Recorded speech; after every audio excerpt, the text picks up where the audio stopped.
Hey, it's Brandon and Isaac from Mason Realty Group with Keller Williams Integrity Lakes, and we are here at Spyhouse Coffee, the one off of Hennepin. There's a bunch of them around the cities, one in St. Paul, I believe, too, so definitely check it out.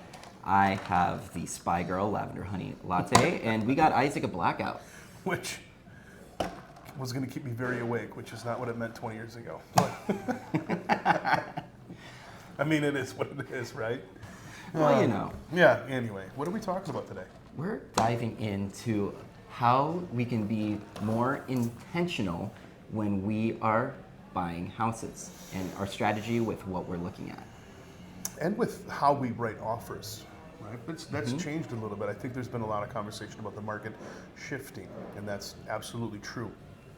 And buyers, whether you're a first-time home buyer or you've owned a bunch of properties, unless you've been in the market as a buyer in the last 18 months, 24 months, there's a lot different. We've talked a lot about no inspections and appraisal gap coverages and a lot of these other terms and rent backs and what have you. And we're seeing the shift, with the shift of the market, we're seeing our offers, our successful officers, pivoting back to maybe what feels a little more balanced. Now, if you have a multiple offer situation and there's a home that you love and you have to have, we're still seeing appraisal gap coverage. We're still seeing inspections getting removed completely, but we've seen way less of that just across the board. So, I mean, offers being written regularly, we're able to incorporate inspection language. We're able to not have to force cash if there's an appraisal issue. We're able to have closing dates be more in line with what the buyers want instead of having to bend for sellers. But that's not an absolute. I mean, I think that there's still,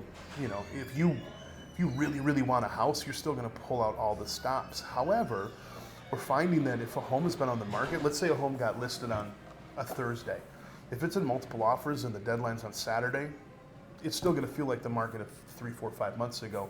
But if a home gets listed on a Thursday or Friday and it's still on the market on Wednesday, you might have way more leverage to get it at that list price or below, and to have those terms that really protect you as a buyer, where we couldn't necessarily guarantee that or even really converse about it 3, 4, 5 months ago. So I think the strategy of what you're looking at and how you're looking at it, if your budget is $300 and the house goes on the market on Thursday at $300, that's still going to be the starting price if you're in multiple offers. But if your budget is $300, the house goes on the market at $300 and it's Tuesday or Wednesday, you might have a really good chance of not only getting that at or below that list price, but with terms in place that protect you, i.e. inspections, using the appraisal to protect you from a valuation standpoint, having closing dates that really work for you. So, I mean, it's a ton of variables, but it feels like we're getting back to not balanced, but at least getting a place where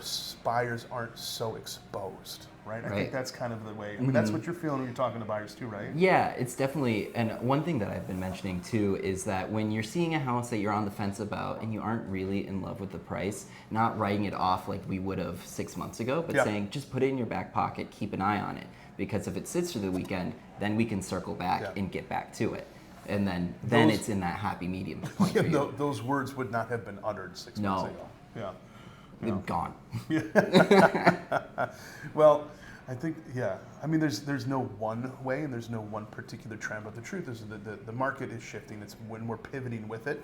And so these are conversations we're having regularly. And quite frankly, this Thirsty Thursdays episode, it may change in a week. There is things still that happen. It's pretty fluid out there, but at least we're seeing things come back where we can really have better conversations with our buyers about how to be protected and not leave themselves so vulnerable in that home, whether it's a first home or your fifth home. We're starting to get those terms back in place. So, and I mean, the best way to find out exactly where we're feeling the market at is just reaching out and asking us, shooting us a DM. Like, send us a text message, give us a call, and we're happy to have that conversation with you. Well, and truth is, neighborhood changes that, price point changes that, the style of home. So there's a ton of variables. So like Brandon said, shoot us a note, let's have the conversation. We look forward to chatting with you. So cheers, I'm gonna have a blackout and stay very awake. Blackout on a Thursday.